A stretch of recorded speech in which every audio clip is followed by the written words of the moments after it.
You had me going there. 25 years ago, the British journalist John McCarthy was taken hostage in Beirut at the height of the civil war there. He was held captive for 5 years by Islamic jihadists, suffering physical hardship and beatings before eventually negotiators were able to secure his freedom. Well, today actually marks the 20th anniversary of John's release, and he's here with us now. Good morning. Good morning. I mean, I can't believe it's 20 years on. You probably can't either. How do you feel looking back now?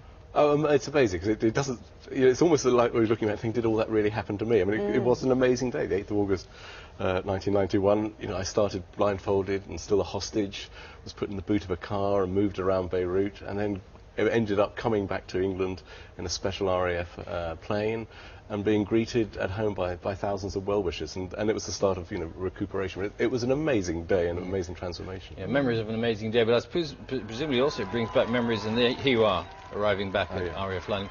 Presumably also it brings back memories of just a nightmare that lasted for 5 years before that. It does, and I think, you know, when one looks back at that in any detail, you're taken back into a situation that was terrifying, absolutely terrifying at times, and you thought it would never end, because we had no idea why we'd been kidnapped. So you were with Brian Keenan. Brian Keenan, and then in the last year with Terry Waite, who was kidnapped obviously when he came out to try and negotiate our release back in 1987. And I think, you know, you look back and you think, God, it was also very boring, but those years went on that complete grind, and then suddenly one popped out from that dark isolation into the wonderful but also confusing world. It must have been, in some ways, quite a shock, actually, to be. We just see the pictures arriving on that plane, those thousands of people ready to greet you. I mean, it was a shock, actually. I won't say it was intimidating, but it was a shock. I mean, luckily in the last year, although we'd been sort of cut off completely, in the last year we did have a radio. So I'd heard about the campaign led by Jill Morell, the Friends of John McCarthy campaign for the hostages.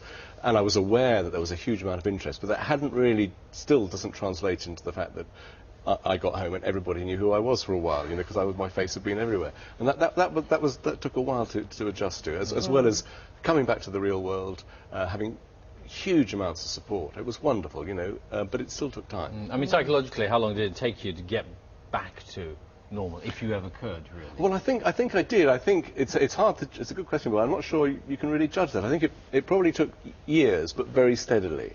One got more and more confident, one felt more and more comfortable, and normal, basically. That was the point. And I think that's, for me, that's the joy of my experience, was that obviously that I came home from that experience. I could leave it, you know, it happened in Lebanon, I came back to the UK.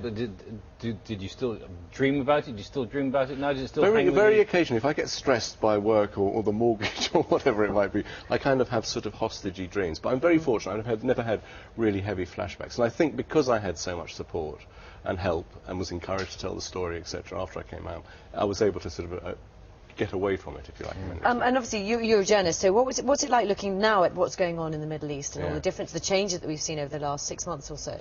Well, it's interesting to see that, you know, Lebanon, which was so much, as you mentioned in your introduction, that when I was kidnapped, it's in the height of the civil war. It's always been a very volatile part of the region, but now it's relatively calm. But seeing what's going on, I think it's an extraordinary period of evolution, revolution, if you like, in the Middle East. We've been hearing about Saudi and the horrors of what's going on in Syria, particularly at the moment. There is a change afoot, and I hope that, you know, certainly that the West can, you know, governments can encourage that change and make sure it happens broadly, not just in one or two countries. And what are you doing to mark the anniversary today? Well, it's a great day. I'm having a whole day working with a charity I've been supporting for many years now, almost since as long as I've been home, Freedom from Torture, which it's the only charity in the UK that specifically looks after torture victims. And they come from all over the world, and I think it's great that we're doing this because we're having a whole day at the BT Tower. We've been allowed access there, which is fabulous, and we're doing various events with the public and then a gathering this evening too. And the reason I'm so glad to be doing that is because I've been talking about coming home and the joy of that and all the support I got, but for people who have survived torture in their home countries, which, you know, it's about 80 countries still routinely practicing torture, which we just sort of forget about, and for them to escape that and to get to the UK is great, of course. To be able to be supported and looked after by a charity like the Freedom from Torture is great too. But they don't have that automatic support that I and Terry Waite and Brian Keenan got. People are still questioning their stories, doubting them, and they're not getting the support. And they're separated, they're in exile, they're not with their families. That's why that's a great thing that I'm doing today. I'm really chuffed about it. Oh, John McCarthy, lovely to meet you. Thanks so much for coming to talk to us on that anniversary. Thank you.